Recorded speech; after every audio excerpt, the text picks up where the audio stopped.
We need to have forced mandatory age verification checks for anybody coming across the channel claiming to be a child. The Home Office figures show that between 2016 and June 2023, 49% of people who claim to be a child who had that case disputed turned out, shock horror, to be adults. Yes, that's right. So now I think our starting point should be we just don't believe you. And the indicators are there, aren't they? If you've broken into Britain and ditched your documents en route, that to me is a pretty strong indication that you are willing to lie about who you are, where you're from and how old you are. But the latest from the Human Rights Brigade is this: we couldn't possibly give wrist x-rays or dental checks for people because children will flee in fear of a scientific procedure. Lie. Why would you run away from something if you know you are a child? And you know what? If they came off the boats at Dover, tripped over and broke their wrist or banged their tooth, they'd be straight down the local A&E begging for a wrist x-ray or a dental check on the taxpayer's dime. The other thing from the Human Rights Brigade, which completely contradicts everything they have to say, is that at the moment we have so many children being wrongly classified as adults, and that is a crying shame. Fine, all right then. Well, why don't we have more mandatory scientific medical age verification checks? That would stop that, wouldn't it? At the moment, we have human rights lawyers and activists who are willing to lie for channel migrants who are also lying about their age, and that needs to stop. I'm sorry, but I just don't believe you anymore.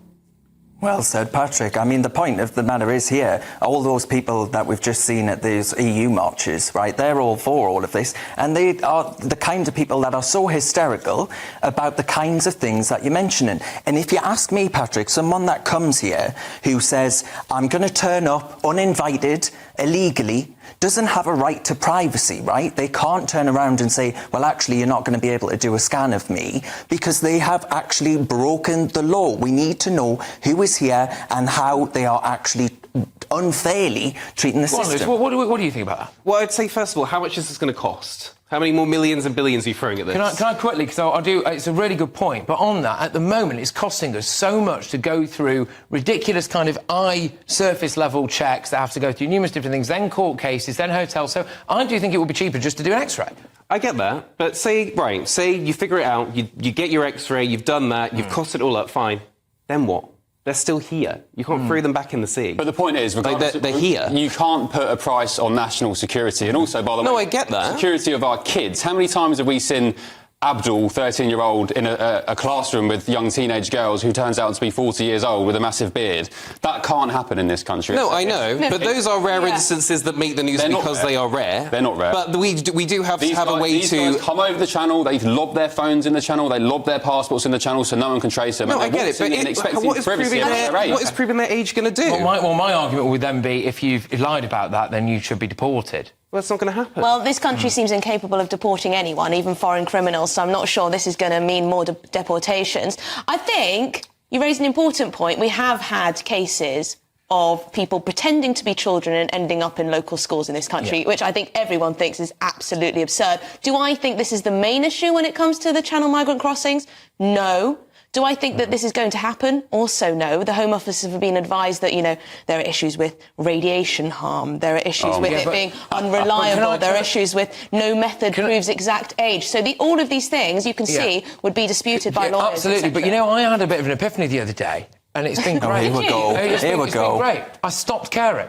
I stopped caring about what these idiots have to say because they are lying. I had a human rights lawyer on my show the other day who looked me in the eye and said to me genuinely that even if someone broke into his own home, he wouldn't want them detained. That's obviously a lie. I would quite like to put that to the test, but, you know, I can't really get away with that kind of stuff. But you can't prove he's a liar here on air. No, I can't prove he's a liar here on air. But, I mean, if someone You're assuming he's a liar. I think it's a reasonable assumption. If someone broke into his house, he'd call the police and go on them locked up, wouldn't you? And then, also, now you've got this lot, the human rights activists saying, oh, well, you know, they would flee. They would flee if they were told that they had to have an X-ray. I don't believe that. I don't believe it. So when you're dealing with these kind of people trying to make up all of this stuff, sorry, but you've lost me. And actually, the argument is it could even be a deterrent. If people know that before they come here, they're going to get tested for their age and honest background before they arrive, they're not going to be able to scam people by sitting in classrooms next to young teenage girls. I think they'd still come, but they may well abscond, so it may actually be even worse for our national security. And if you're a child escaping bombs and bullets, which is what we are told these people are coming over to get away from, instead of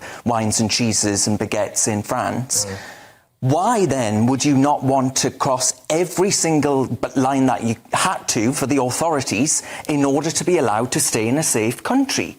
Right? Why? At the moment, we are using a survey and a study from Gillette, the razor company, to dictate how old we think some of these people are. So Gillette, the best Afghans can get. I mean, it writes itself, doesn't it? But if you're looking at it like that, then seriously, why wouldn't they want to nullify any risk of a child being classed as an adult, but by doing scientific medical stuff? You'd want it, wouldn't you? I don't know.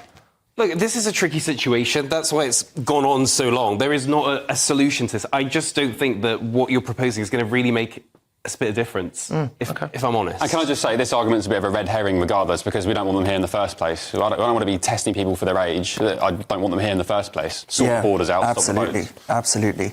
And that, Ben, goes back to what you were saying earlier. That leads us on to needing to leave the ECHR and actually delivering Brexit, right? Well, there's an argument that leaving the ECHR won't change much, but I think we need to adopt an Australian-style policy where you physically turn back the boats. I don't care what all the NGOs say and the crybabies. Turn the boats back, like we saw in Australia, and they'll stop coming. You know what? If there's a suspicion someone is not a child and they're claiming to be a child, then there should be an age check. I think that should be, that's common sense. I think.